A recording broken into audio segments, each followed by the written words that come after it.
Salve, salve pessoal, sejam todos muito bem-vindos a mais um episódio do Wesley Podcast. Desde já peço que você deixe o seu like neste episódio para o YouTube entender que esse conteúdo é relevante e enviar para mais pessoas. Inscreva-se no canal também, porque cerca de 55% das pessoas que assistem aos vídeos não estão inscritas no canal, então por gentileza inscreva-se no canal para você receber os episódios. Hoje nós estamos aqui para um bate-papo sobre crenças, visões de mundo, eventualmente alguns pensamentos que possam bloquear a sua evolução em termos de saúde mental e também tentar entender como que esses pensamentos ou essas crenças desembocam em comportamentos disfuncionais. Então, acho que o bate-papo vai ficar mais ou menos dentro desses temas, que já é bastante coisa, acho que daria para fazer alguns doutorados nessa área. E eu tenho aqui como os meus convidados a Ju, que é a minha co-host hoje, e o Kurt. Vou deixar você se apresentar, começa pela Ju. Então, para quem não já te conhece, né? Eu sou Juliana Fonseca, eu sou médica psiquiatra, eu sou sócia da BeHealth e hoje eu vim aqui entrevistar junto com o Wesley o Kurt. Se apresenta aí, Kurt. Olá, eu sou o Kurt Rehmann, eu sou psicólogo clínico, pesquisador. Recentemente eu entrei no pós-doutorado e atuo basicamente com depressão e pesquiso muito essa área de psicoterapias para transtornos de humor. E é um prazer estar aqui mais uma vez. Pós-doutorado agora? Sim. Que bom, bem tranquilo, né? O cara não tá com a rotina tranquila, fazer mais um pós-doc. Pois é, eu gosto da pesquisa. Legal. Então isso é bacana. Legal. Pessoal, hoje nós temos o apoio aqui do Wesley Podcast da Liquids. Liquids é uma marca de eletrólitos em pó, maravilhosa. Então, se você precisa aí reforçar a sua hidratação, basta você entrar no site da Liquids e usar o cupom ESLEN, que você ganha um desconto. Os sabores são incríveis. Particularmente eu gosto bastante desse de morango. É tão gostoso que o meu pai rouba todos de mim. Então, Liquids, manda mais aí para nós, porque o coroa tá levando todos para ele. Zero açúcar, 600mg de eletrólitos por sachê e tem uma água de coco no fundinho que dá um gosto maravilhoso e dá aquele gostinho um pouco mais adocicado mesmo sendo zero açúcar. Então, caloria baixíssima para você introduzir aí na sua rotina de hidratação. Usando o cupom Wesley, você ganha desconto lá no site da Liquids e eu sugiro que você compre este sabor de morango porque é muito gostoso. Muito bem? Pessoal, vamos começar aqui, Kurt. O que você é psicólogo clínico, né? E você atende sob o guarda-chuva das terapias cognitivas comportamentais, que a gente já falou em outro episódio aqui, então não vamos definir. Uma pergunta, eu não sei se isso é possível ou foi rastreado em estudo, mas baseado na sua visão, como é que você... O que você diria hoje que dentro de um consultório ou nos materiais que você teve acesso, qual seria a principal visão distorcida que as pessoas têm delas mesmas? Bom, qual a principal visão distorcida? As pessoas tendem a ter ideias...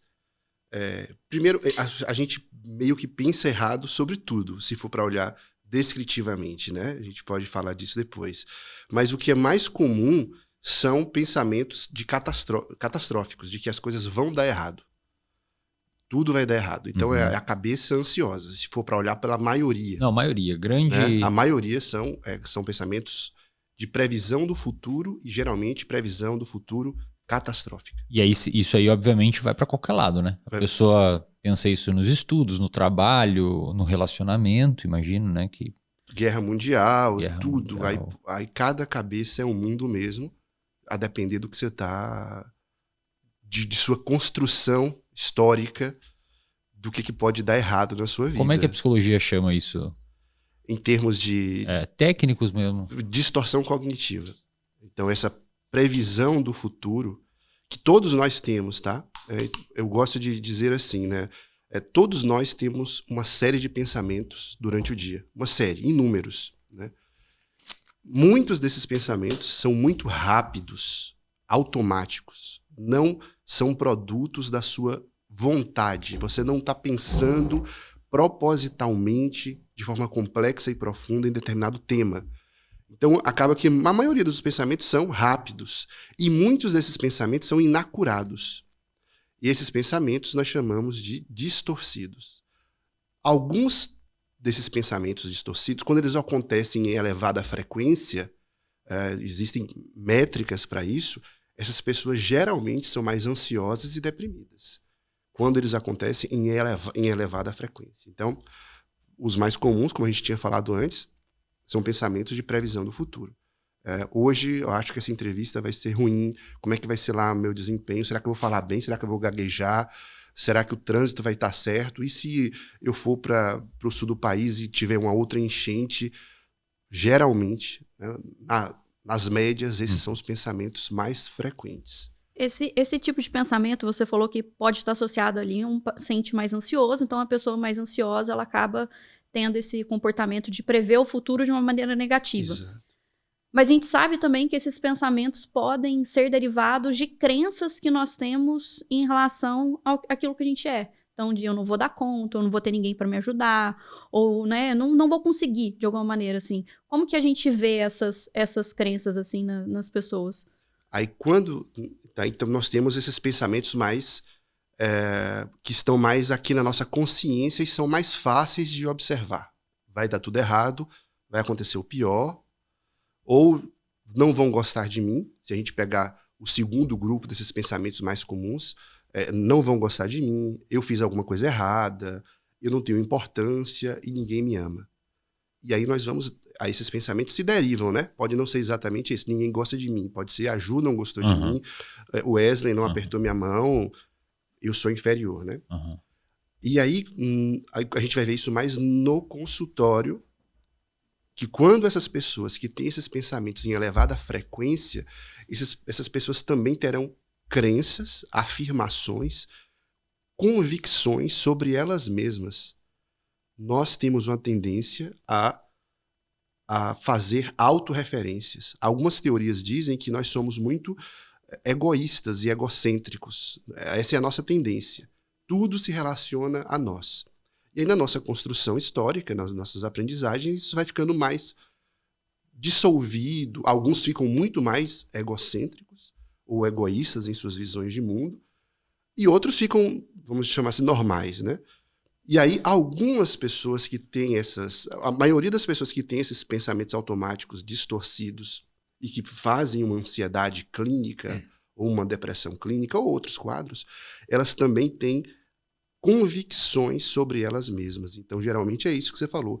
Eu sou uma pessoa muito assustada. Qualquer coisa me impressiona. Parece que comigo tudo vai dar errado. Se acontecer algo errado, eu não vou dar conta. Eu sou incapaz. Isso é interessante. Essa crença é muito comum também. Vou pegar um exemplo comum, né? Se eu viajar para Florianópolis e se acontecer alguma coisa, se tiver uma chuva e paralise tudo, eu não vou dar conta. Eu não sei o que vai acontecer. Isso é uma crença que a gente engloba como incapacidade. Eu não vou dar conta. O que vai acontecer é terrível e eu sou incapaz de suportar. Nossa, mas viver sob esse prisma deve ser adoecedor, né? Tanto que quem tem esses pensamentos geralmente, apresentam um transtorno mental. Quem tem esse tipo de crença ativada durante um período de tempos, né? De forma constante. Atrapalha muito a vida. E por exemplo, para a pessoa que está assistindo em casa, né? Às vezes ela se identificou com alguma dessas maneiras de pensar, de enxergar o mundo, né? Isso vai distorcendo a forma com que a pessoa constrói a realidade em torno dela. Então, às vezes, o mundo factual não aponta para aquela direção, mas ela está com uma lente que faz com que ela enxergue aquilo daquela maneira, né? E essa construção dessa... Vamos imaginar que a pessoa que está assistindo, ela tem um óculos que ela usa com uma lente que distorce o mundo. E essa lente faz ela enxergar como ela faz ela se enxergar como sendo incapaz. Como é que é a construção dessa lente? Quem que construiu ela? Interessante. Imagino que a família em volta influencie, os amigos. Acho que é onde nasce essa crença, né? Essa crença como é que central. surge? Então, nós também nascemos, e só para que as pessoas se identifiquem, aí depois vocês me puxem de novo para essa pergunta. Então, nos seus momentos mais difíceis, mesmo que você não tenha um transtorno mental, às vezes você vai se identificar com alguma dessas crenças. Eu sou incapaz, ninguém me ama, eu não tenho valor, e o mundo é totalmente sem esperança. Ou o mundo é muito perigoso, eu sou muito fraco ou frágil. Então, mais ou menos essas 6 crenças. Então, nos momentos mais delicados que todos nós temos, em algum momento, nós pensaremos isso. Aí, indo para a sua colocação, como é que surge isso? Ninguém nega que a gente nasce hoje com temperamentos, com tendências de ver o mundo. Alguns de nós nascemos mais agitados, choramos mais, tínhamos mais dificuldade de dormir. Qualquer estímulo barulhento já nos deixava mais ansiosos. Então, se você já nasce com essa tendência de ser afetado, inclusive naquela conversa tem um temperamento, tem um domínio de personalidade chamado afetividade negativa, que às vezes se mistura com neuroticismo, né? Então, alguns de nós nascemos com tendência ao neuroticismo, a respondermos mais emocionalmente a coisas negativas. E aí, então, essa é a base. Aí, quando você vai crescendo, né, pode ser que você tenha também um ambiente estressor, que te colocou muitas demandas para você, que você não foi capaz de resolver, críticas, ofensas, abusos, críticas sociais na escola são muito fortes também, e você acaba desenvolvendo convicções, camadas de pensamento sobre você mesmo, sobre como as pessoas funcionam e sobre como é que é o mundo ou o futuro. Então a gente vai organizando isso. Tá? Então uma adolescente pode pensar, eu não sei falar em público. Toda vez que eu falei em público no meu colégio, eu gaguejava, as pessoas riam de mim, era um desastre, eu só tirava 0. Né? E aí essa pessoa já constrói essa primeira camada de crença, né? Ou suposições, eu não posso falar em público. Se eu falar em público, vai ser um desastre.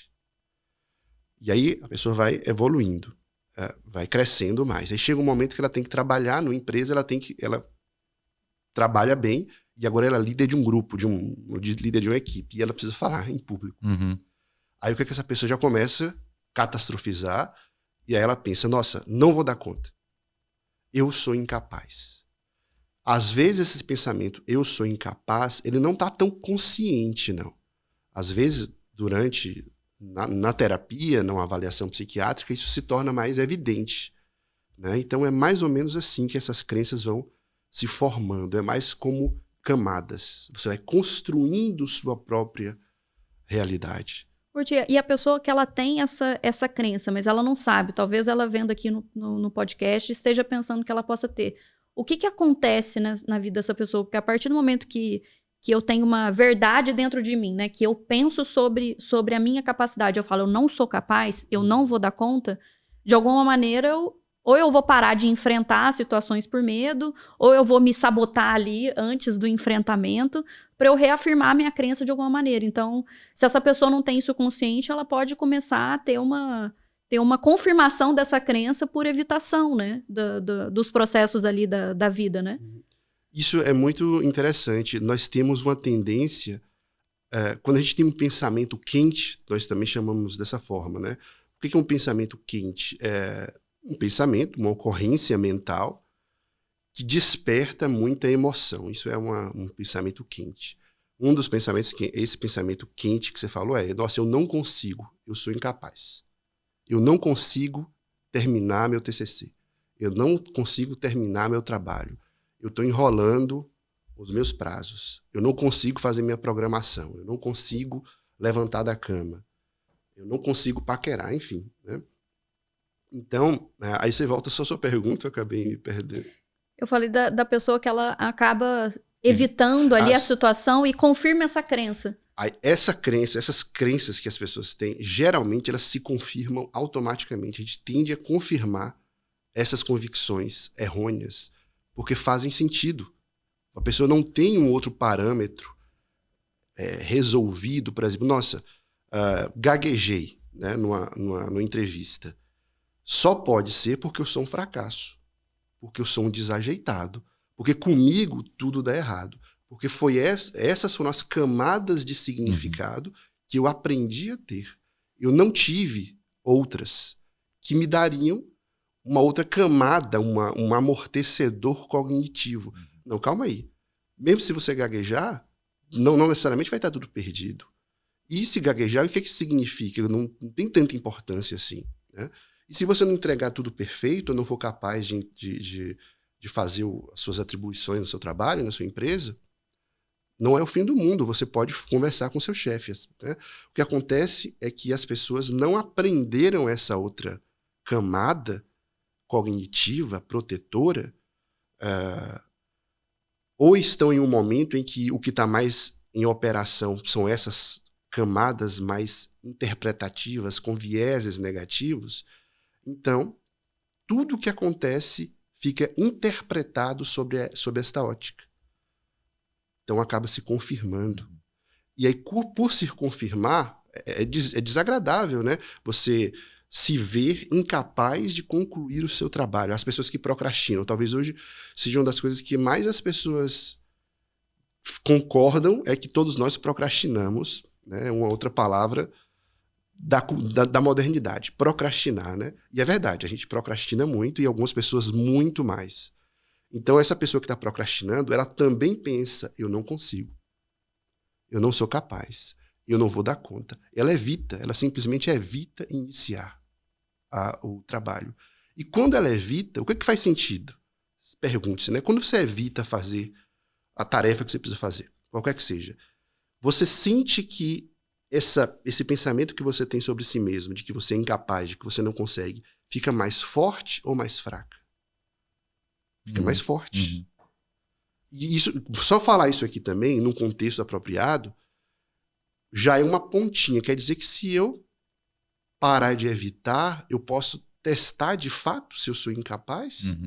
Aí a pessoa vê que tem um looping, né? Um ciclo aí. Eu penso tais coisas, me comporto de determinadas maneiras, geralmente evitativas, e os resultados confirmam. É um paradoxo. Talvez o senso comum chamasse isso de autossabotagem, né? A pessoa entra naquele ciclo de não fazer e confirma a crença negativa e etc. E as pessoas são muito criativas para justificar as crenças que desenvolveram, né? Eu lembro uma vez, isso deve fazer uns 7 anos já que eu atendi essa pessoa, foi na clínica escola. Era um paciente que tinha uma dessas crenças que a gente está comentando aqui, de que de que as pessoas, e é interessante que você comentou no início lá, que os pacientes desenvolvem uma visão de que eles são muito centro do mundo, né? E todo mundo está olhando para ele, todo mundo se preocupa com o que ele está fazendo. E essa pessoa estava no supermercado e ela veio para a consulta porque ela teve que ir embora do supermercado numa crise de ansiedade e tal. E ela tinha certeza, ela chegou com essa queixa. Olha só, pessoal, vamos detalhar isso daqui. A queixa foi, eu tive aquele problema de ansiedade no supermercado, e aí a frase que ela construiu, e essa eu lembro que descrevi muito bem na época para a professora, a frase era, as pessoas do supermercado estavam me olhando e rindo de mim. Essa foi a frase. Aí eu comecei a debulhar a frase. Falei, bom, quais as pessoas? Aí eu descobri que não eram as pessoas, eram 2 pessoas. Eu perguntei, mas quem que são essas pessoas? Eram 2 senhoras. Falei, mas que evidência que você tem para me trazer de que elas estavam olhando para você e rindo de você? Não, eu estava com elas no mesmo corredor, elas estavam conversando e rindo. O paciente tinha certeza que era dele. O mundo, na cabeça dele, se construiu de uma forma que só podia ser aquela conclusão. Ele não conseguia, como você comentou, ter um escape cognitivo, um amortecedor cognitivo, para quem sabe pensar, talvez elas estejam rindo de outra coisa. não de mim, era dele. Até que um momento eu fui fazendo, né? Fui apertando ele ali, naqueles questionamentos que a gente faz. Chegou no final da linha, eu perguntei, mas quais são as evidências que você tem que 2 senhoras de cabelo branco estavam no supermercado terça-feira de manhã rindo de você? Do outro lado do corredor, longe. Aí é aquele momento da terapia que acho que vocês já devem ter passado muitas vezes, que o paciente dá uma tela azul. E, pup! Não, mas então elas não estavam rindo de mim? Aí abriu-se esse amortecedor cognitivo. Opa, talvez existe uma outra explicação para o mundo, que não você e estavam rindo de você. Aí a gente foi fazendo experimentos de exposição e ele descobriu que o mundo não estava nem olhando para ele. É muito legal, né? Interessantíssimo. Deixa-me comentar algumas coisas. Não sei se a Ju queria falar alguma coisa. Não, pode comentar. Esse exemplo é... Olha, primeiro a gente tende a ser egocêntrico. E egocêntrico é assim, é uma tendência que a gente tem de achar que as coisas se dirigem a nós. Isso é assim com nós e nossos primos primatas também, né? Nossos ou com outros animais.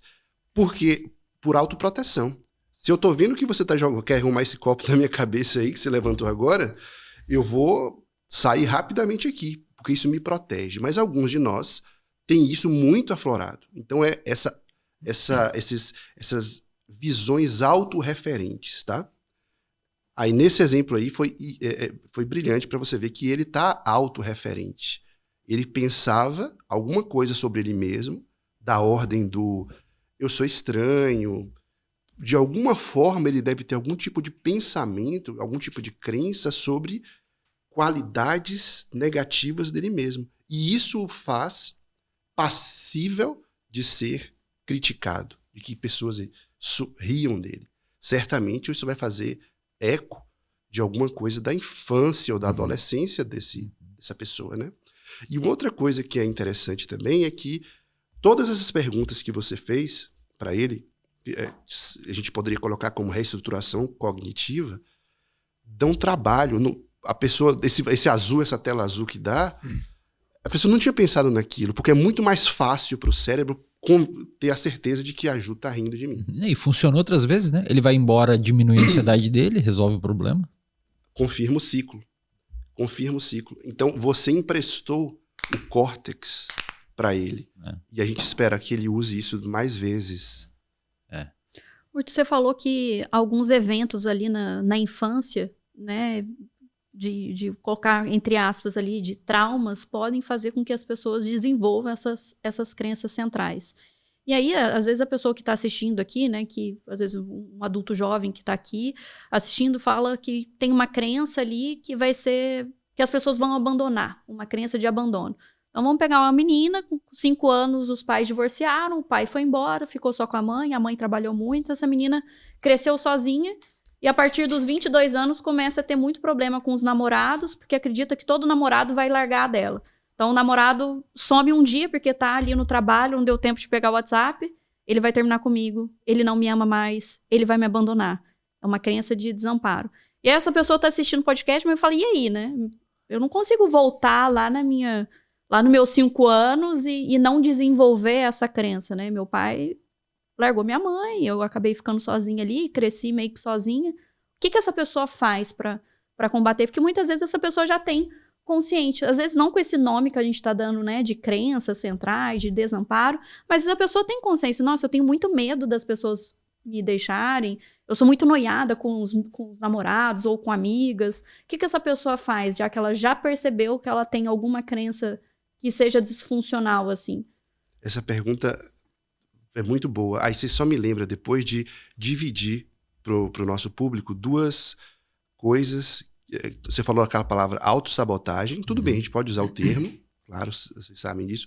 E uma outra é crenças limitantes. A galera usa muito crenças limitantes. Né? Esses 2 termos aí não são termos científicos. A gente acaba usando... para fins didáticos. Para fins didáticos, assim, tá? E aí eu vou voltar a esses 2 termos, você me lembra, para... Então não é a mesma coisa, só para a gente dizer isso. São construtos muito validados na ciência de que nós temos crenças sobre nós mesmos e sobre as pessoas. Aí, o que essa pessoa faz? Primeiro, o primeiro ponto, essa pessoa pode ter uma crença de desamparo, né? As pessoas me abandonam, ou eu sou incapaz de manter um relacionamento, e também uma crença de desamor. Esses nomes, pessoal, talvez não apareça dessa forma na cabeça de vocês. Eu tenho uma crença de desamor. O que vai aparecer é: ninguém me ama. Sempre dá errado comigo. Nunca consigo ninguém como os outros. Nunca consigo. E se a gente fizer uma pergunta a mais do tipo: o que isso diz sobre você? Aí a pessoa olha mais para si mesma, no caso dessa pessoa, né? Nós sempre me abandona, eu acho, porque... Vou dar um exemplo qualquer aqui, né? Porque, na verdade, ninguém gosta de mim. Aí você já começa a ter uma afirmação mais absoluta. Ninguém gosta de mim. E o que faria uma pessoa não gostar de você? Eu sou esquisita, eu sou estranha, eu sou maluca, ou qualquer adjetivo. Ou eu sou incapaz de ser amada. Eu não tenho atrativos pessoais nenhum. Né? Ok, então ela se dá conta disso. E aí uma coisa interessante. Para a teoria cognitiva, isso é uma viagem aqui. Os nossos pensamentos, a maioria estão errados. Então, ainda mais nesses casos em que afloram emoções, esse pensamento vai estar mais errado ainda. E errado não que a pessoa esteja... Não que seja uma invalidação de que o sentimento dela está errado, mas essa convicção, essa estrutura, essa frase, se a gente colocar ela em teste, ela vai abrir, ela vai flexibilizar. Então, por exemplo, se a crença dessa pessoa for: eu sou inamável. Uma vez uma paciente falou bem assim: eu sou inamável. Ou eu sou... não sou digna não sou de digna. receber. Eu não sou digna de receber amor, né? Então, a gente vai procurar provas. Né? E pedir provas, igual você fez com o seu paciente, dá trabalho, né? E, a princípio, gera um pouco de emoção opositora. Não, ninguém me ama, você está desconfiando de mim, inclusive você também não está me amando não, terapeuta. Vai se generalizando. Então, quais são os indícios de que isso é verdade? Vamos avaliar esse pensamento. Então, colocar esse pensamento de forma profunda, procurar certas provas serão fundamentais, tá? E você vai ver que existem generalizações. Certamente, via de regra, a pessoa vai encontrar generalizações. A própria frase "ninguém me ama" já é uma generalização. Isso aí é brilhante. Quando a pessoa... E é interessante que falar isso para a pessoa de graça não funciona. Se eu falar, não, vamos supor que seja você, né? Ninguém rapaz, te ama assim, olha seus pais, olha sua mãe, olha seu não sei o quê. Não funciona. Você está falando isso para me agradar. Porque o que ela crê é esse sistema de cognições, esse sistema de pensamentos que levaram uma vida para serem construídas e que fazem sentido. Isso é muito interessante, fazem sentido. Então a pessoa... É estranho, isso aqui que você está me dizendo é café, mas o café não é assim, é outro, não funciona. Mas se você faz umas perguntas certas para que a pessoa construa a convicção, peraí, então não é ninguém. Minha mãe me ama. Mas não é tudo isso, mas também já não é mais ninguém. E as pessoas às vezes não gostam, mas quando o terapeuta pede porcentagem, faz diferença. Porque se você sai de 100%, ninguém me ama 100% das vezes. Aí se você cai para 90%, 95%, já faz uma diferença emocional absurda. E eu acho que essa diferença emocional nem se dá tanto pela porcentagem em si, mas pelo fato dela perceber que estava distorcendo o mundo. Sim. Acho que isso dá uma... Tipo, opa, tem coisas a mais que eu posso escavar aqui que quem sabe estão equivocadas. E aí aparece... Aí lembra da camada cognitiva? Essa pessoa não aprendeu esse amortecedor cognitivo e de repente ela começa... Quer dizer que... Aí ela começa a ter outros tipos de... Você já tinha criado esse termo, amortecedor cognitivo? Ou foi agora? Não, eu escutei isso de outros professores. Muito bom isso, né? Tanto que... É muito bom eu esse termo, escutei, inclusive, de um psiquiatra que ele falou que... Me corrija se eu estiver errado. Que alguns antidepressivos... Foi o que ele falou, assim, falando para um público, ele falou assim, algumas pessoas que usam antidepressivos, algumas, né? olha, eu tô melhor, mas parece que eu tô anestesiado. Uhum. Eu não consigo mais chorar. É mais apático, né? É mais apático. Aí esse médico está falando que os antidepressivos, não vou saber explicar, deixam a amígdala amortecida. Então, os eventos não te afetam tanto quanto afetavam.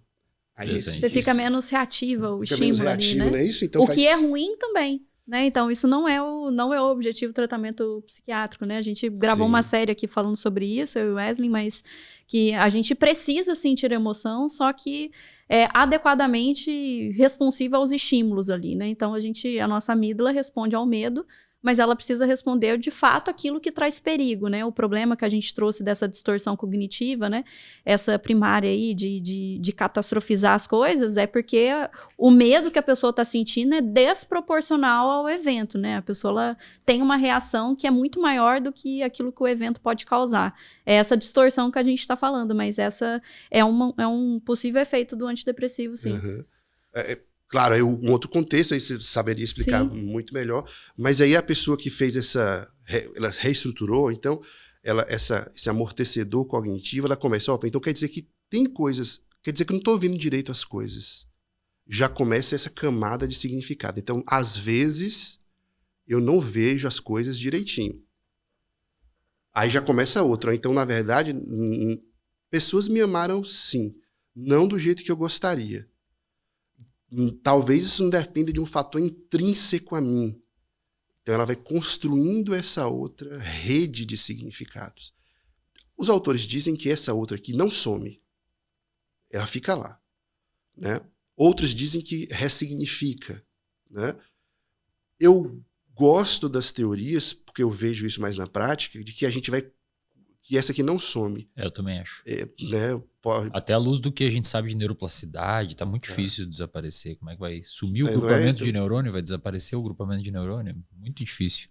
Talvez o que isso faça é sumir a manifestação enquanto a pessoa tiver aquele ali amortecendo ou sufocando, né? Essa aqui vai contrabalancear. Isso. Ou consegue fazer a racionalização mais automática ali. Então vem habitua, o né? pensamento, mas logo a pessoa já faz esse questionamento socrático interno, né? Sem o terapeuta externo, e já consegue meio que resolver essa distorção. E assim, todo mundo tem crença assim, Kurt? Tem alguém assim na face da Terra que não vai ter nenhum tipo de crença? Bom, todo mundo tem. Todo mundo tem. Então, mesmo que a pessoa que está assistindo nunca foi no psicólogo, não foi no psiquiatra, gosta do conteúdo aqui do podcast, mas nem tá com um problema sério, essa pessoa também tem uma crença negativa sobre si. Tem, mas ela pode não estar com uma valência, uma força tão grande. Vamos chamar assim, os 55%, pelo menos a última estimativa que eu vi, das pessoas do mundo que não tem transtorno mental. Você já viu... Então, a porcentagem de pessoas com transtornos mentais, juntando todos, é muito alta. Né? Enfim, aquelas pessoas que não têm, que pelo que eu vi deu 55%, mas aí muda. Tem várias métricas, né? Então vou pegar uma mais conservadora, de 70%, já muda bastante. Que não tem transtorno. Que não tem, mas muda, né? Se você juntar todos os transtornos mesmo. É que se você coloca fobia específica, todo mundo vai ter, né? Alguma coisa que ali, né? Eu tenho fobia específica de cobra. Se eu ver uma foto de cobra ali, eu já saio de perto. Então, é uma coisa que não é disfuncional, até porque eu não vivo na selva ali, eu não vejo cobra no meu dia a dia, mas é uma fobia, é um transtorno, né? Sim. Então, por isso mas tem várias métricas, né? Mas pegando aquelas pessoas normais, não tem transtorno mental, não tem disfunção psicológica, essas pessoas também têm crenças, mas são adaptativas, funcionam, produzem maestria, domínio e resolução de problemas, busca de resultado, funciona perfeitamente. Tanto que todos nós conhecemos pessoas que você fala, rapaz, essa pessoa tem a cabeça dela, né? Essa pessoa aí sei lá, um paciente uma vez falar, meu pai é doido. O pai pode ser completamente normal, mas o pai tinha um jeito de fazer as coisas que funcionava muito bem para ele. Então essa pessoa tem suas crenças, vou chutar, tá? As pessoas só querem se dar bem. Então esse pai fazia tudo para se dar bem também. Mas estava funcionando. Não era necessariamente um sinal de problema. Não havia disfunção, não havia sofrimento nem para ele nem para outras pessoas. Então, todo mundo tem essas crenças. Agora, quando a gente enfrenta problemas, essas crenças, elas explodem, elas emergem, elas se consolidam, elas se ativam.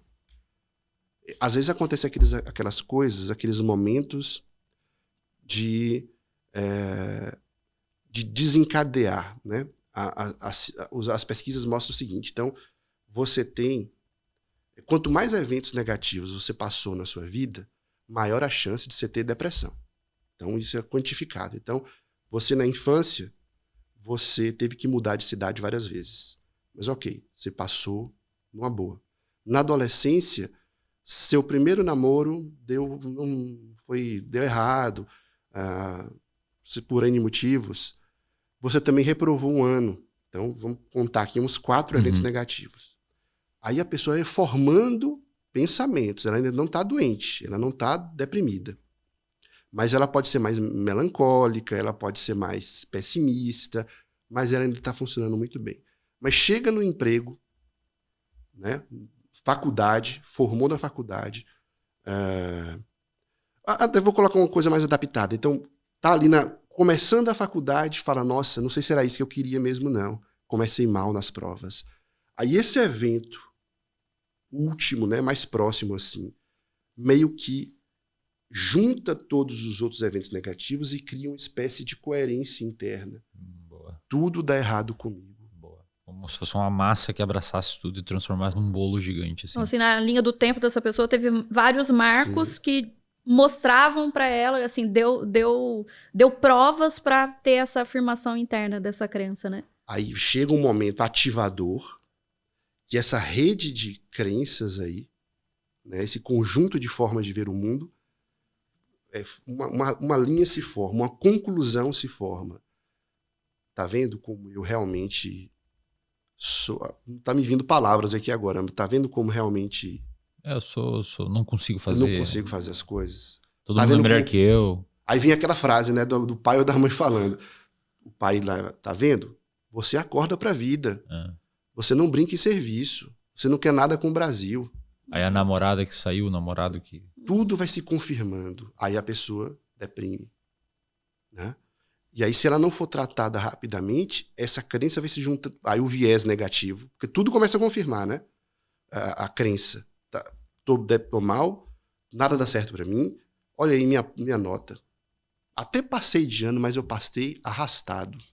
Aí confirma mais uma vez que a pessoa não tem jeito, que a pessoa é errada, estranha, ou que não tem jeito para as coisas, ou que não sabe o que quer da vida. Vai confirmando isso. E quanto mais tempo se passa sob a ativação de uma crença central dessa, negativa, maior a chance de que essa pessoa perdure na depressão. Só acho que... Esse exemplo. Beleza. Antes da gente ir para um próximo momento que eu gostaria de explorar mais a parte comportamental do negócio, você falou que iria elucidar 2 termos, que é a autossabotagem e crenças limitantes. Só para o pessoal entender que isso que a gente está falando aqui não é... Sim. Os nomes técnicos. Se vocês estiverem ouvindo, isso não é igual à crença limitante, que é um outro conceito que algumas pessoas usam para dizer que são barreiras, são crenças limitantes que me impedem de ter sucesso. Geralmente tem relacionado a sucesso, então não é a mesma coisa. Esses treinamentos mais ligados a essa parte do coach, né? Sim. Que usa esse termo de crenças limitantes. A gente está falando da TCC de crenças centrais ou crenças nucleares, isso, né? Que são esses que são conceitos muito técnicos e sólidos, tá? Então, algumas pessoas ficam avessas ao termo, né? E o outro é autossabotagem. Geralmente, nós da área psi, a gente não gosta desse nome autossabotagem, que é como se você, de propósito, fizesse coisas contra você mesmo. Então, meio que é um paradoxo. A gente usa isso na linguagem, né? Mas o que existe, na verdade, não é autossabotagem, é você ficar mais controlado, de uma forma bem simples. Não há problema usar o termo autossabotagem, mas o que acontece é que você se esquiva e isso confirma seus pensamentos mais negativos. E Curti, como é que... Beleza, a gente compreendeu a parte cognitiva da coisa, né? Acho que tudo que a gente falou aqui, para quem aí tá ouvindo e já se deparou com o termo terapia cognitiva comportamental, veja que tem dois termos, né? Cognitiva, comportamental. Até agora o que a gente falou aqui basicamente compreende, engloba, sem esgotar o tema, a parte cognitiva, né? E a parte comportamental? Então pegamos um paciente que está com depressão, construiu todo esse repertório de pensamentos, crenças e ideias sobre si mesma e sobre os outros e sobre o futuro, que faz com que ela fique nesse quadro de descrença mesmo, esse monte de pensamento ruim sobre ela mesma. Como que a parte comportamental pode ajudar e qual que é a lógica por trás? Na concepção das terapias cognitivo-comportamentais está tudo junto, né? Não é separada a cognição do comportamento. E tem outra palavra aí que deveria aparecer, mas não cabe tanta palavra assim, que é a emoção, né? Terapia cognitiva, emocional, não cabe tudo. Então, em termos de eficiência linguística, a gente fala TCC, né? Mas essa pessoa, porque aqui está paralisada. Uma pessoa que está paralisada na vida e triste, o que ela geralmente pensa? Não tem esperança, né? Não tem esperança. As coisas não vão melhorar. Não vão melhorar. As pessoas pensam aí. As coisas não vão melhorar. Nada é que eu não tenho saída. Não tem jeito para mim. Essas são as cognições. Não tem jeito para mim. A minha vida perdeu sentido. A minha vida não tem sentido. Tudo dá errado para mim. Eu não tenho valor nenhum. Eu sou inferior. Eu não sou realizado. São todas essas frases que as pessoas pensam. Todos esses são pensamentos que as pessoas têm. Quando a pessoa sente e pensa isso, faz sentido de que elas se sintam de formas compatíveis, né? Bem, eu sou inferior. Você fica até para baixo, assim. Você fica derrotado, né? Abatido. O abatimento gera comportamentos também alinhados. Passividade, inatividade. Então, assim, já que eu não vou melhorar mesmo, já que eu não tenho esperança, eu não vou sair pra correr. Exatamente. Eu não vou comer certo. Pra quê? Pra que eu vou fazer? Se não tem esperança, né? Em níveis extremos, toma banho, higiene. Não toma banho, sim. Isso a gente tá falando num quadro... A gente pode falar que a gente tá falando de um quadro paciente com depressão já, assim, né, Curti? Sim. E bem grave, né? Esses... de parar de tomar banho, etc. Vamos pegar aquelas depressões que a maioria das pessoas tem. Que pessoas que estão trabalhando, que estão rindo, que estão fazendo suas coisas, mas pensam, nossa, a vida é uma merda. Nossa, a vida... As pessoas, aí elas começam a pensar também sobre o mundo, né? Que mundo ruim. As pessoas são muito egoístas. Aquele pessimismo. Se você for muito, muito, muito pessimista e amargo, provavelmente você precisa de uma ajudinha quando isso está exagerado. Até porque se você não está dentro de um diagnóstico agora, nesse estilo de encarar o mundo, a chance disso escalar para um diagnóstico é enorme, né? Porque as suas relações vão ficar insustentáveis a médio prazo, né? Sim. Então, do que adianta fazer? Não adianta nada. Eu vou tentar... E na internet, naqueles marcadores, tem pesquisas sobre conteúdo de fóruns, daquelas plataformas. Então, na época eu acho que pode falar o nome da plataforma. Facebook, Instagram, o Reddit. Aí tem pesquisas que medem a quantidade de palavras e de frases que as pessoas colocam nesses fóruns, né? Nessas mídias sociais. Primeiro, tem muito jovem. É absurdo a quantidade de jovem sofrendo. É muito doloroso isso. Pessoas que estão no mundo de trabalho, mas hoje quando eu cheguei do trabalho, eu só chorei. E fazem memes com isso. Isso é um reflexo. Claro, é legal porque é engraçado, mas também reflete uma realidade que está aí, né? Que as pessoas não estão gostando muito das próprias vidas. Eu não gosto da minha vida é ruim. Então, tudo isso para ir para a sua pergunta. Não? todas essas frases, esses pensamentos geram comportamentos também. Se eu penso que a vida é ruim, para que eu vou sair no final de semana? Para que eu vou mudar de emprego? Para que eu vou estudar? Então, são as esquivas que a gente chama, né? Sabe de uma? Isso aqui não leva a nada. Hoje de noite eu vou beber até cair os dentes. Ou então vou realmente fazer essa loucura aqui. Só se vive uma vez. A vida já não está tão boa mesmo. Você vai acumular mais eventos negativos, vão confirmar seus pensamentos ruins sobre o mundo. E a gente não está dizendo que o mundo é maravilhoso, não, né? Mas você pode se adaptar ao mundo. Isso, vamos dizer assim, isso seria um realismo, talvez, vocês diriam assim, dessa forma? Acho que sim, acho que sim. Um realismo. Então, dá para se adaptar ao mundo, dá para viver bem no mundo. Felicidade é uma outra área aí, né? Dá para você se adaptar ao mundo.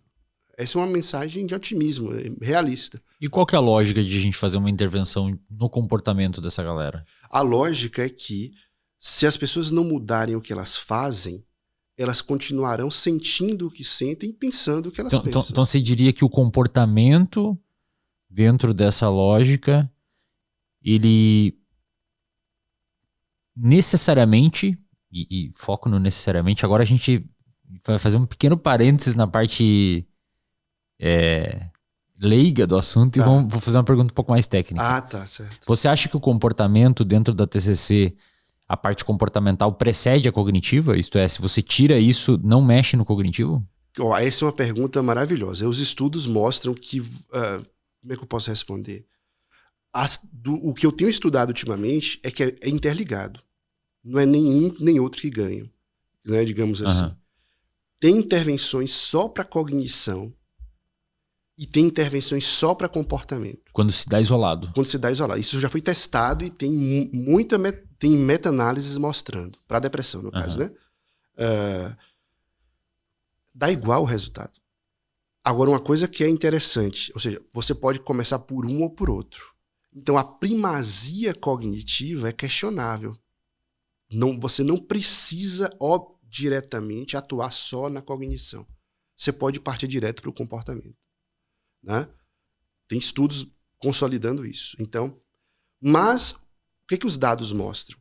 Aí nessas pessoas aqui, no grupo que fez só intervenção cognitiva, aí eles medem. Além dos sintomas da depressão, por exemplo, eles medem também o quanto de distorção você faz e o quanto você está ativo. Então, a intervenção cognitiva melhora os dois. Seus pensamentos e seus comportamentos. E a intervenção comportamental mexe nos dois também. Olha só. No comportamento e na cognição. Sem ter lidado diretamente com ela. Aí, nessa hora, aí o que a gente pode pensar é que a cognição tem um papel muito central. Porque não era para mudar, em tese, né? Se é uma intervenção comportamental, não era para mudar o cognitivo. Mas muda. Sem eu atuar diretamente sobre ela. Então, assim... parece que está muito interligado. E o que você faz com o seu comportamento muda o que você pensa.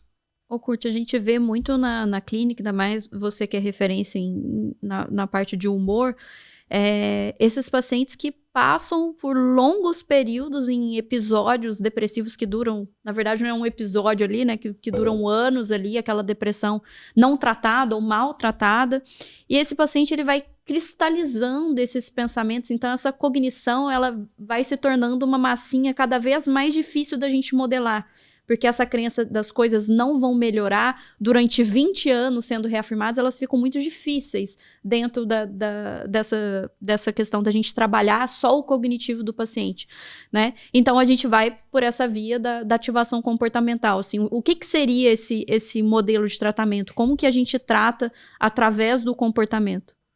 Esse é o tema do meu pós-doutorado, inclusive. Essas pessoas que têm depressão resistente ao tratamento ou depressões difíceis de tratar, né? Então, que realmente é um desafio. Não é a maioria das pessoas, então uma porcentagem de 30% são essas pessoas... Dos deprimidos. Dos deprimidos. Não respondem à medicação. Nossa, mas é bastante, né? Bastante, né? Eu acho, pelo menos, bastante. considerando que 30% resistente ao tratamento é um número... E a gente fala resistência quando a pessoa já tomou no mínimo 2 antidepressivos em dose máxima. Pois é. Ou seja, o paciente está 1 ano de tratamento sem melhora. Por isso que eu acho que é bastante. É muito. Um número alto, né? Não melhoram com o tratamento. Aí, junto com isso, aí pode ser que tenha medicamento que faça essa pessoa melhorar. Tem intervenções psicológicas que se mostram efetivas para esses casos de depressões resistentes, mas existem aquelas ainda que são difíceis de tratar, que aí entra uma série de comorbidades e dificuldades de vida, entra problemas de personalidade, contexto de vida, presença crônica de estressor, igual desemprego, pessoas de 40 anos que são dependentes dos pais, né, sem nenhum demérito, faz parte, acontece, mas que ainda estão com depressão, ainda tem ali uma dependência de substância, são muito ansiosas e não trabalham. Então, é um estressor crônico, não muda. Essa pessoa está pensando que não tem remédio que vai mudar esse contexto inteiro, né? E aí, voltando para o que você disse, aí tem as fases, vamos chamar assim, tem um estadiamento da gravidade, vamos dizer. Dessa resistência, né? Da cronicidade. É melhor falar de cronicidade do que da gravidade. Às vezes nós temos uma depressão, ou uma ansiedade também, né? Muito intensa, mas que se resolve facilmente. As mais difíceis são aquelas que são medianas. Mais crônicas. Mais crônicas. 6 meses, 1 ano, 15 anos, seja de ansiedade ou de depressão, ou de outros transtornos, né, Ju? Para a gente englobar outros termos. Então, se foi pouco tempo, as terapias cognitivo-comportamentais ajudam muito. Tem que ter o remédio. Tem que ter. Para depressão tem que ter o remédio. Não tem a melhor escolha, assim. Ainda mais se for muito, muito tempo. Né? Aí nós podemos mudar planejando, pedir para que essa pessoa reengaje da vida. Reengajar gradualmente. Esse aí é o princípio da ativação comportamental. É o princípio. Hoje em dia, a gente começa geralmente com essa intervenção. Eu posso escolher, claro, começar com explorar temas do passado, posso. Mas, de forma geral, reengajar na vida é o primeiro passo. O que seria reengajar na vida? Voltar a fazer o que você parou de fazer. O que você gostava. O que você gostava, ou... de forma geral é isso. Vamos voltar à vida, vamos ressurgir, vamos renascer, metáforas, né?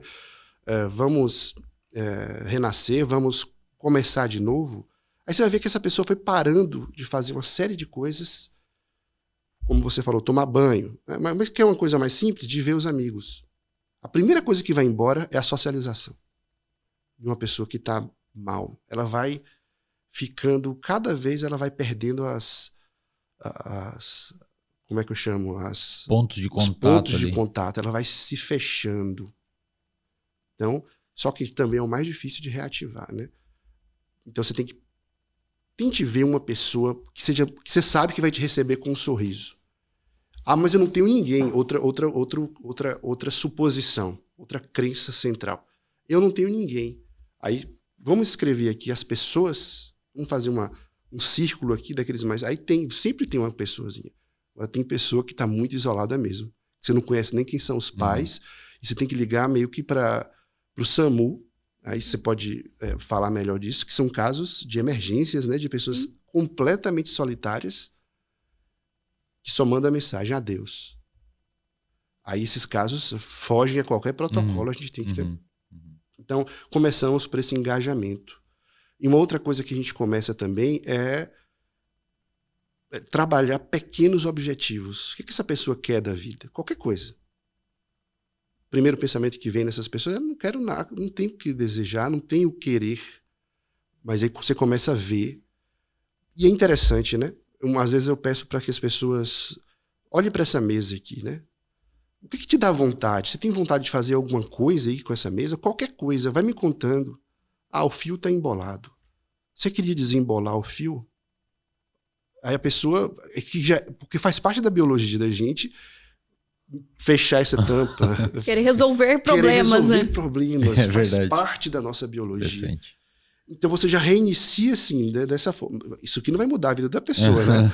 Mas tá vendo? Então você fez. E aí quando você faz isso, se você prestar atenção, você vai ter um pequeno segundo de gratificação, que é gostoso de sentir. Dá para fazer mais, podemos? Então, às vezes, pessoas muito graves, juntar o sapato. Uma vez eu ajudei um paciente a colocar a meia dentro do sapato. Que ele tirou, deixava lá largado, ele botou, pronto, já dá uma dignidade para ele. Uhum. Né? Então, será que eu respondi a pergunta? Sim. E o legal, acho que nesse ponto, é porque são realmente pequenas coisas, né? Não é você correr uma maratona, né? Ou fazer um Ironman. É você começar com pequenos objetivos, que aquilo vai te dando recompensas e talvez alterando aquela forma de pensar que você tem sobre você mesmo, né? Isso é... Tem um outro dado de pesquisa. Então, vamos pensar que existem 2 grupos de pessoas. Aí, de novo, aquela conversa que a gente teve da personalidade, né? Tem várias formas de classificar, não é, Ju? Não Sim. é, Wesley? Nossas personalidades, né? Aí tem uma, até antiga, que tem 2 tipos de pessoas. Tem pessoas sociotrópicas, não sei se vocês já viram esse nome, e autônomas. De novo, toda descrição de personalidade tem várias limitações. Ninguém é uma coisa só, às vezes não é bem aquilo. Mas isso é interessante que marcou a terapia cognitiva para a depressão. As pessoas sociotrópicas, elas precisam de relacionamentos, muito. Então, eu vou pensar sempre se eu estou sendo querido, se eu estou sendo desejado, se eu estou sendo gostado, se eu estou agradando. Tem pessoas que precisam muito disso. Dessa aprovação, né? Dessa aprovação. Isso não é doença necessariamente. É uma característica, é um traço da pessoa. Nossa, será que a pessoa gostou? Eu preciso ver pessoas, eu preciso ir fazer uma coisa com alguém. Eu preciso da validação de fulano, de fulana. Eu quero pessoas. Então tem gente que é muito focada em relações. Não apenas amorosas. Eu preciso de gente. Maravilha. E tem pessoas que são mais voltadas a objetivos, conquistas pessoais. Então eu preciso encher essa garrafa de água.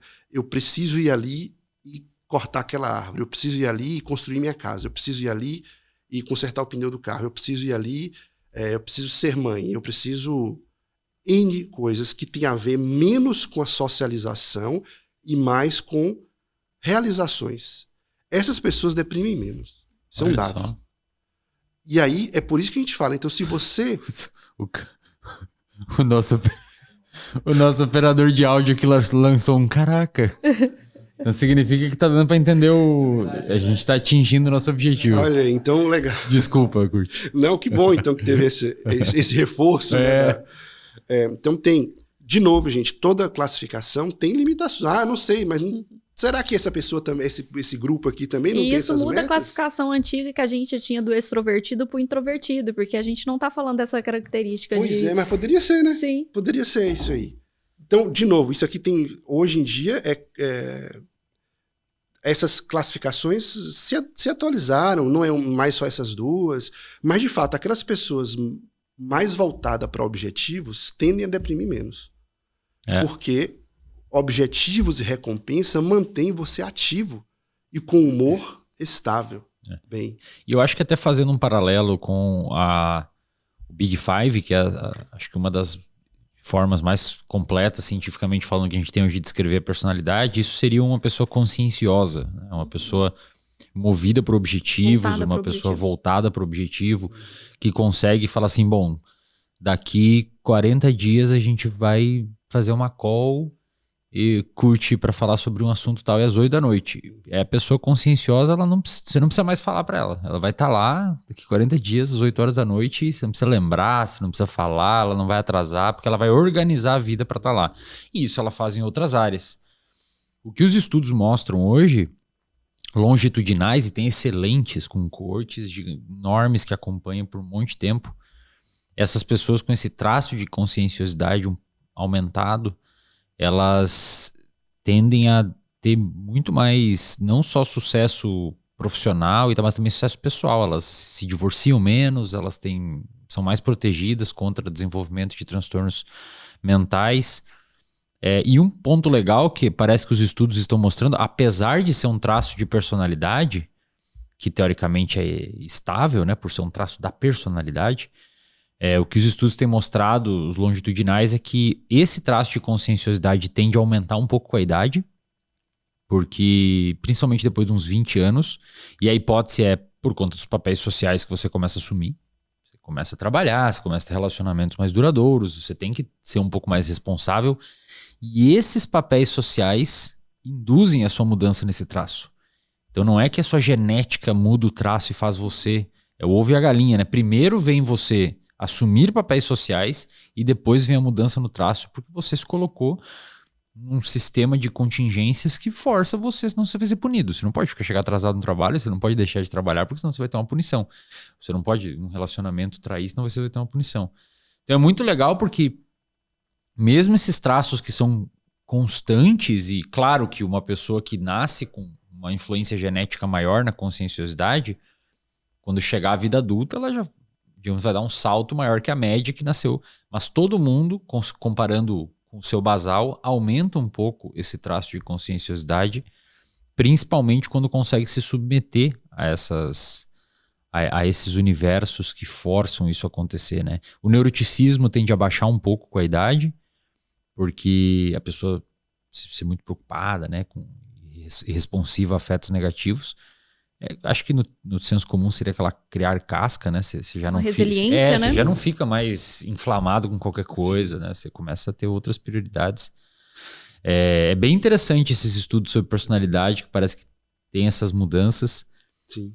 E de certa forma, acho que o terapeuta, ele, no final do dia, tenta aumentar a conscienciosidade do paciente, né? Tenta fazer com que ele se engaje em metas. A própria terapia, acho que é uma configuração. Aumenta o nível de consciência em relação a essas evitações, esses comportamentos, né? E eu acho que essa questão, eles colocam no fator idade, mas eu entendo que talvez seja mais a questão do contexto do que a idade numérica ali em si, porque a gente percebe que, por exemplo, homens que são casados, aí convivem mais com amigos que também são casados.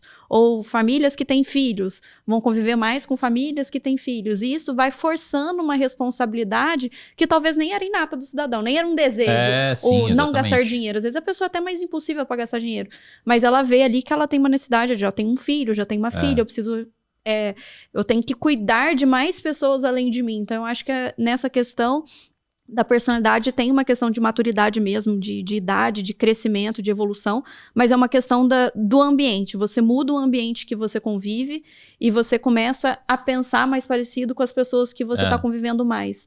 Né? Acho que tem esse fator também que é importante, né? E por isso que, geralmente, quando a pessoa consegue se enquadrar, você tem uma série de outros fatores protetores, né? Como os próprios relacionamentos. Relacionamentos são, acho que hoje, uma das coisas que é mais protetora contra o desenvolvimento de todos os estudos que falam, né, sobre felicidade, a gente não tem uma happiness, né, a gente, de felicidade, assim, de bem-estar. Eu acho que talvez essa seja a melhor palavra para definir. Esse bem-estar geral, que a gente chama de saúde. O relacionamento é muito protetor, né? Cultivar boas relações. E aqui, né, eu acho que todas as vezes que falo de relacionamento, às vezes a gente se remete à família ali de origem, mas são os relacionamentos que a gente cultiva, né? Então, se a pessoa não tem irmãos, os irmãos da vida ali, os amigos, ou relacionamento amoroso, então cultivar boas relações como proteção da saúde aí, no geral. E isso é curioso porque aí, 2 pontos, né? A gente tem um transtorno da personalidade dependente. Então, olha como são as coisas. Mas a gente não tem um transtorno da personalidade independente. Ou seja, o que é mais valorizado é a independência, né? Só que o que mais produz disrupção são as dependências excessivas. Assim. Então, eu só queria pontuar essa questão. E que dentro das nossas próprias tendências de personalidade existem os nossos limites. Então, eu acho que às vezes a gente escuta, as pessoas com quem a gente trabalha escutam, quer dizer que eu preciso fazer mais relações sociais, mas eu não gosto, não é meu estilo. E é verdade, essa pessoa está certa, não é seu estilo, você não vai forçar um outro padrão. Mas você vai cultivar o que você tem, às vezes. Às vezes o pessoal naquela rede, tem umas redes de Discord, eu acho, né? Tem muitos, uma pessoa aqui, outro lá na China, São pessoas que conversam. A mais calorosa são as presenciais, realmente. Mas dentro desse mundo complexo, essas relações também à distância, elas ajudam. E não é numerosa, né? Se tiver uma pessoa que, meu Deus, sua relação é muito boa, já é fantástico. Não é você não precisa ter 30 amigos, né? E eles se empatizam, sabia? Porque às vezes eles têm o mesmo... Estão lá dentro do quarto jogando videogame, infelizes com a vida, e encontra outra pessoa que está ali no mesmo grupo, que empatiza, sabe, aí eles se preocupam uns com os outros. Agora é uma pena que às vezes eles não quebram isso para buscar ajuda de fora, né? Ficam muito presos nesse mundo e você não tem um suporte de ir no médico presencial, por exemplo. Eu adoro pedir para que as pessoas que estão muito isoladas marquem uma consulta. Já vê ali o dentista, o médico, qualquer pessoa. Aí você já muda um pouquinho digamos assim, da socialização. Já é um parâmetro. O cabeleireiro, né? Você conversou com o seu cabeleireiro, com o seu barbeiro, tá na hora de ir, já faz 3 meses que você não vai. Eu lembrei de uma paciente agora que ela faz terapia comigo e ela fazia 2 meses que ela não sai de casa. E eu falei, qual que é o lugar que você mais gosta de ir? Qualquer lugar no mundo. Ela falou, o lugar que eu mais gosto, que eu mais sinto bem é um spa que eu vou, que tem uma massagista que é ótima. Eu não sei nem o nome dela. Mas eu sei que na hora que ela solta a minha coluninha, eu me sinto bem. Eu falei assim, então você vai marcar. E aí fazia 2 meses que ela não saía de casa, não tinha esse estímulo. Ela falou que na hora que a massagista colocou a mão nela, teve uma crise de choro, assim, que ela pediu desculpa pra moça, teve que sair. Que ela falou assim, Juliana, eu tive a convicção ali que fazia 3 anos que ninguém me tocava. Olha só. E não num sentido de uma conotação sexual, não. De ninguém pôr a mão nela, de abraço e tudo mais, porque trabalha em home office, não é casada, mora numa cidade onde ela não tem amigos, e fazia anos que ela não ia fazer essa massagem, fazia 2 meses que eu não saía nem de casa, só pedia coisas pelo iFood ali de mercado. Então, a gente sente falta desse toque. Não precisa ser de inúmeras pessoas. Às vezes é um amigo, às vezes é um filho, um primo, um tio, uma pessoa que seja significativa na sua vida, mas que vai estar ali com você, né? Então, acho que principalmente para quem não precisa sair de casa para trabalhar, né, cultivar esses momentos, mesmo que de forma forçada ali, toda quinta-feira ir no vôlei, toda quinta-feira ir no futebol, é uma forma de se manter ativo socialmente.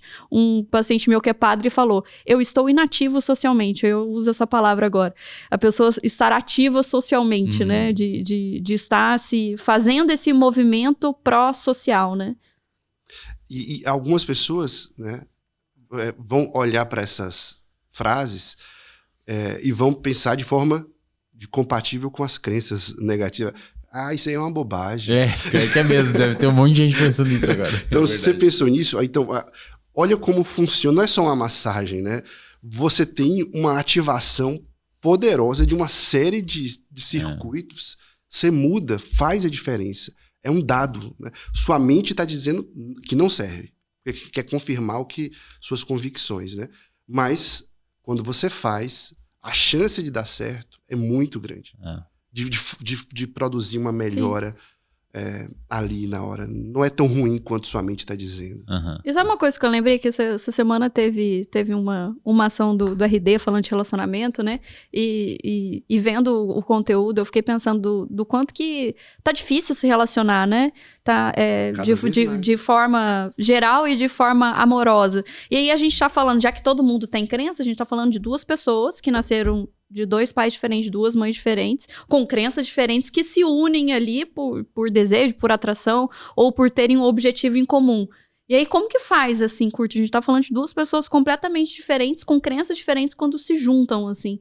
Por que dá esse choque, assim? O que você vê de maior problema, assim, nessa questão de conflitos de crenças ali?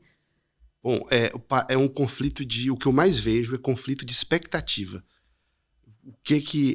Nós entramos em relacionamentos conscientemente ou não, esperando coisas. A gente espera coisas desse podcast, eu espero alguma coisa quando eu vou beber essa água, eu espero uma coisa ali do nosso colega Sidney, que está ali nos bastidores, da Laís, enfim.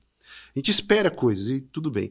Agora, num relacionamento, esse choque, parece que as pessoas têm muito mais liberdade hoje, então, em algum momento, a relação o outro não vai te dar o que você espera. Então, isso em termos de frequência é o que eu mais vejo. São expectativas não correspondidas. Pô, mas no mundo de hoje isso deve...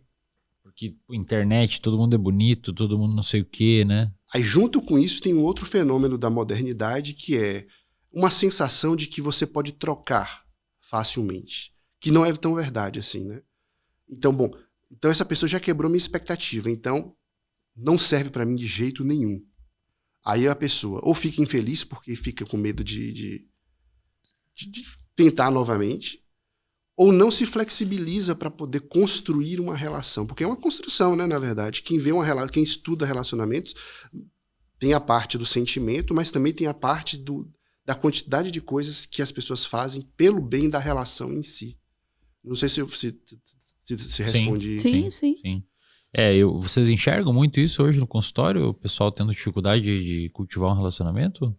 Nossa, muito, demanda? Mas eu acho que a questão principal que eu concordo com você, que é essa questão de expectativa, é de alinhamentos básicos, assim, Eslin, que quase que se faz num primeiro encontro, assim, de objetivos, o que a pessoa espera da vida, que senão a gente pega uma pessoa com um perfil ali mais de muitas metas ali, mais workaholic, assim, né, de metas de trabalho, e outra pessoa que, assim, é mais acomodada, e essa pessoa não tá errada de ser acomodada, o problema é quando você pega uma pessoa extremamente acomodada, um extremamente incomodado, e quer que dê certo dentro do mesmo casal ali, sem uma convergência de objetivo, de quero casar ou não, quero ter filho ou não, quero morar na praia ou não, o que eu quero para minha vida.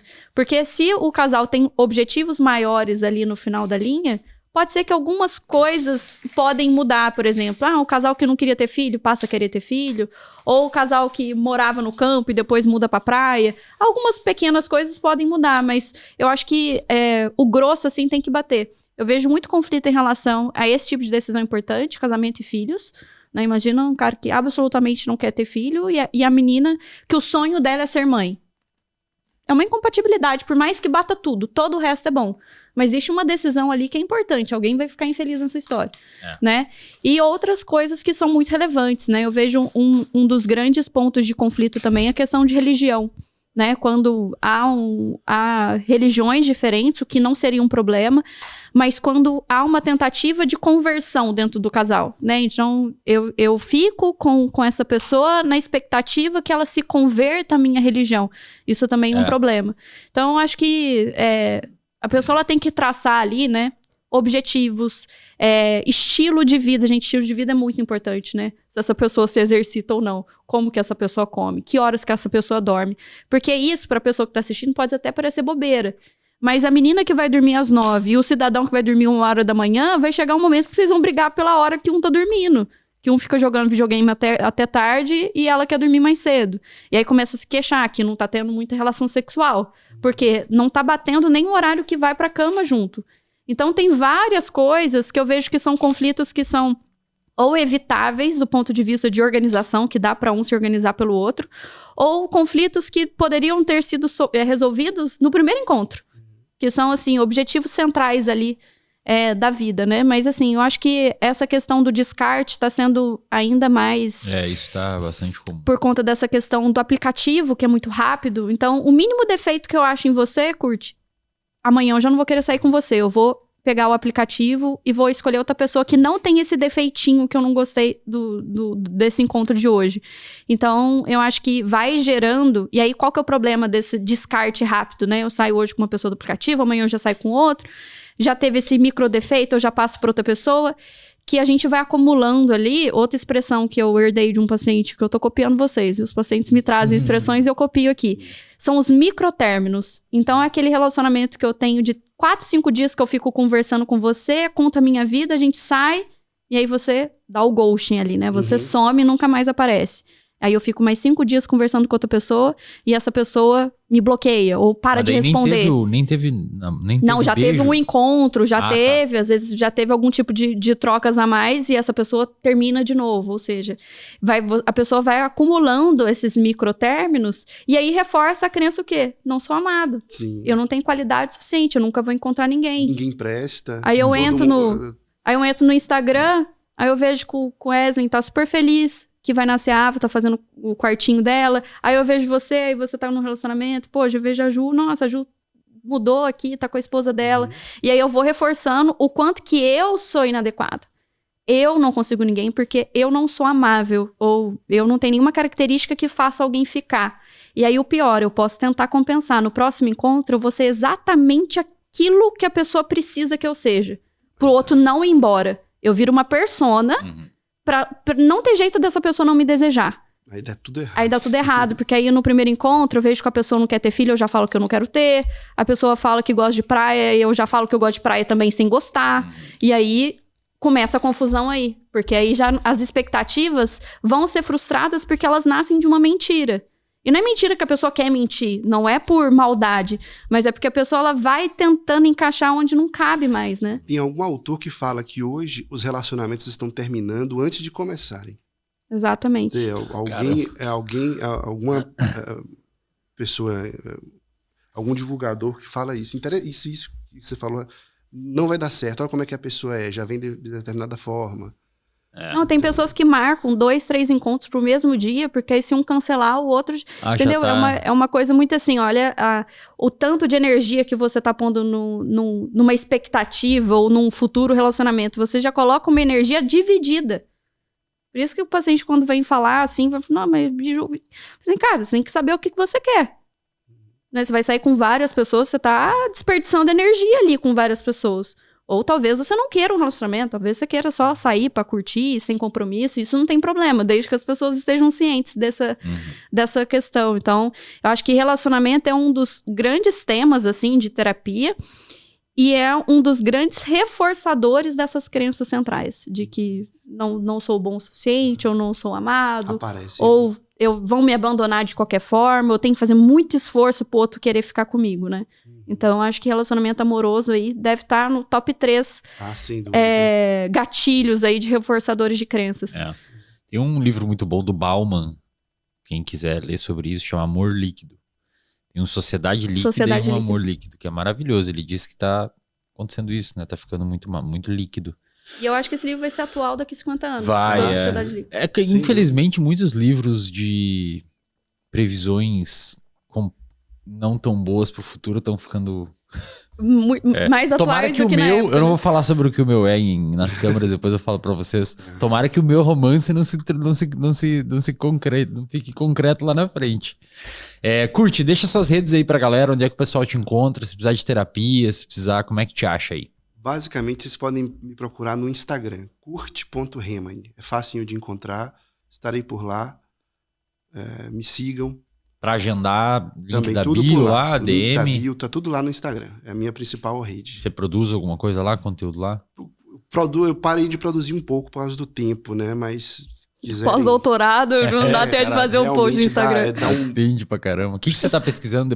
Depressão resistente a tratamento? Exatamente.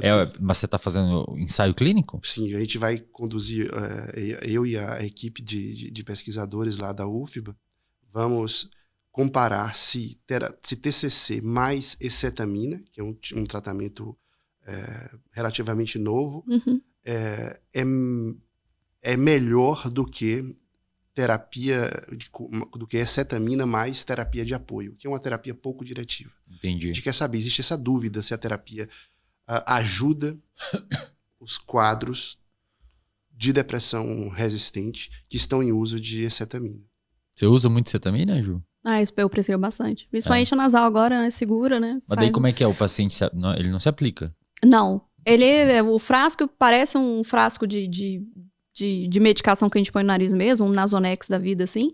Só que precisa estar no hospital, monitorizado, é a enfermeira que aplica. Até porque causa dissociação, então tem um risco de dependência, assim. E o paciente, ele pode aplicar errado, é uma medicação caríssima, né? Assim, cada aplicação, R$2.000, R$3.000, cada aplicação.